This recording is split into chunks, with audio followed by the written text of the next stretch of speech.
আসসালামু আলাইকুম প্রিয় বন্ধুরা। যদি কেউ নবী করিম সাল্লাল্লাহু আলাইহি সাল্লামকে অনুর্বর শুষ্ক ভূমিখণ্ডে দেখতে পায়, সে স্থান সবুজ শস্য শ্যামল হয়ে উঠবে। কেউ তাকে বিপদ মুসিবতকালে দেখতে পাওয়ার অর্থ আল্লাহ তাআলা তার সকল বিপদ আপদ দূর করে দিবেন।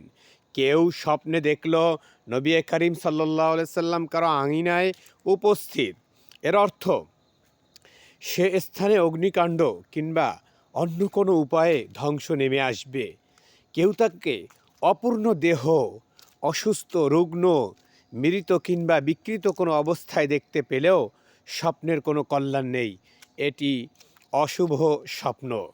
একে দর্শনকারী ব্যক্তির দিনদারির মধ্যে ত্রুটির আলামত বলে মনে করতে হবে। কেউ দেখল তিনি সুন্দর পোশাকে বিভূষিত, এটি দ্বারা বোঝাবে তার উম্মত দিন দুনিয়া উভয় জগতে উত্তম হালে আছে। নবী করিম সাল্লাল্লাহু আলাইহি সাল্লামকে কেউ চলমান অবস্থায় দেখতে পেল, এর অর্থ হবে নিজ উম্মতকে তিনি জিহাদের হুকুম দিচ্ছেন।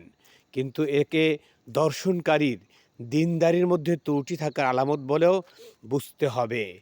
কেউ স্বপ্নে দেখল নবী করিম সাল্লাল্লাহু আলাইহি সাল্লাম হজ পালন করছেন, ব্যাখ্যা হবে দর্শনকারী ব্যক্তির হজব্রত পালনের ভাগ্য হবে, অর্থাৎ সে আল্লাহর ঘরে হজে যেতে পারবে। কেউ দেখল নবী করিম সাল্লাল্লাহু আলাইহি সাল্লাম ওয়াজ করছেন, এর অর্থ হবে তার উম্মত শরীয়তের আনুগত্যে এগিয়ে যাবে। কেউ স্বপ্নে দেখল নবী করিম সাল্লাল্লাহু আলাইহি সাল্লাম আয়নায় চেহারা দেখছেন, ব্যাখ্যা হবে নিজ উম্মতকে তিনি আমানত আদায়ে উদ্বুদ্ধ করছেন।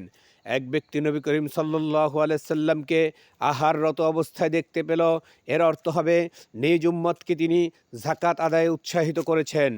কেউ যদি স্বপ্নে দেখল নবী করিম সাল্লাল্লাহু আলাইহি সাল্লাম আপন পরিধেয় পোশাক মোবারকের মধ্য হতে কোনো বস্ত্র তাকে পরিয়ে দিচ্ছেন, অথবা নিজের আংটি, তরবারি কিংবা এ জাতীয় অন্য কিছু দান করছেন, তাহলে ব্যাখ্যা হবে রাজত্ব, শাসন ক্ষমতা, ফিকহ শাস্ত্রের জ্ঞান, ইবাদত বন্দেগী ইত্যাদির মধ্য হতে যাই কিছু সে প্রাপ্ত হোক, তাতে সে চরম উন্নতি লাভ করবে। অন্য নবীগণকে স্বপ্নে দেখা হলে কি হয়, আমরা পরবর্তী ভিডিওতে তা নিয়ে আলোচনা করব। সবাই ভালো থাকুন। আল্লাহ হাফেজ।